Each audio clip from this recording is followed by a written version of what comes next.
বিসমিল্লাহ রহমান রহিম। আসসালামু আলাইকুম। নতুন একটা ভিডিও নিয়ে চলে আসলাম আপনাদের সামনে। আমি আজকে মাছের মাথা দিয়ে মুড়ি ঘন্ট করব।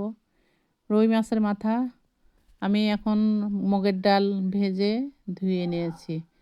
এখানে লবণ আর কাঁচামরিচ, আদা রসুন বাটা দিয়ে দিয়েছি। এখন আমি মাথা দিয়ে দিলাম মাছের।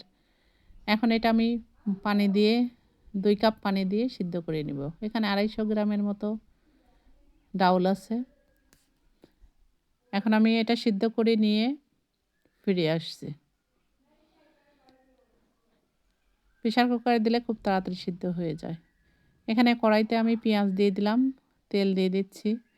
পেঁয়াজ আর তেল দিয়ে আমি পেঁয়াজটা একটু ভেজে নিয়ে 2টা মশলা দিয়ে দেব।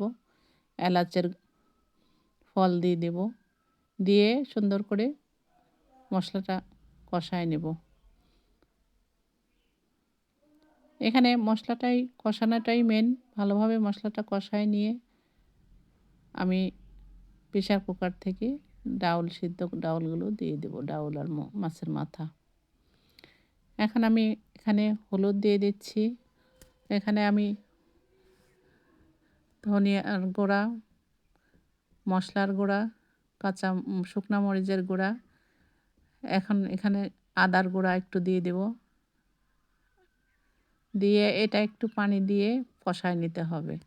যেহেতু সবই শুকনা, এই জন্যে এখানে পানি না দিলে মশলাটা পুড়ে যাবে।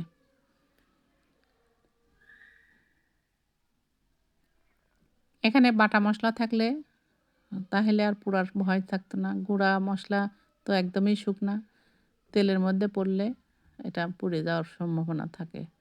আমি এখন মশলাটা সুন্দর করে কষায় নিয়ে আমি এখন নাড়াচাড়া করে ডাউলগুলো দিয়ে দেব।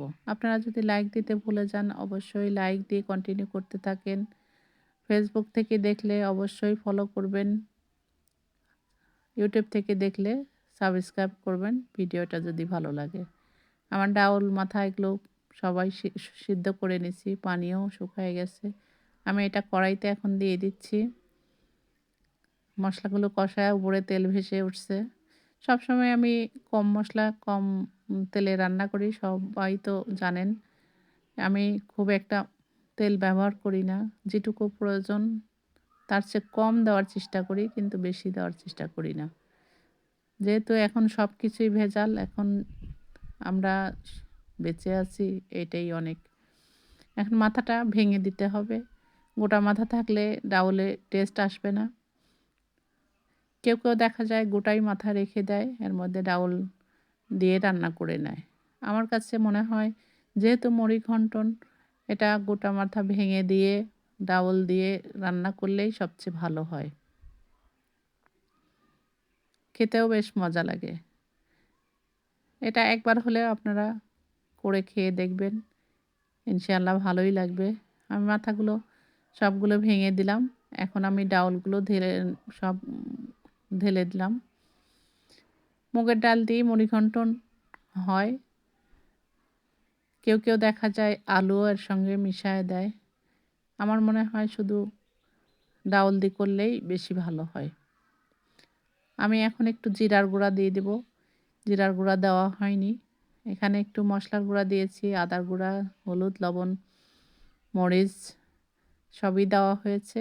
আদা রসুন আগেই দিয়ে দিচ্ছি। এখন আমি জিরার গুঁড়া দিয়ে নাড়াচাড়া করে বলক উঠে গেলেই আমার কিন্তু মুড়িঘন্টনটা হয়ে যাবে। আমি খুব একটা পাতলা করে রান্না করলাম না, বেশি পাতলা করলে বেশি ভালো লাগবে না। আমার রান্না কিন্তু হয়ে গেছে। আমি এখন এটা একটা বাটিতে ঢেলে নিব। এটা নাড়াচাড়া করলে দেখা যায় একটু পাতলা পাতলা লাগে, একটু ঠান্ডা হয়ে গেলে আরও ঘন হয়ে যাবে। এই তো আমার মুড়িঘন্টন হয়ে গেছে। আল্লাহ হাফেজ, ফি আমানিল্লাহ।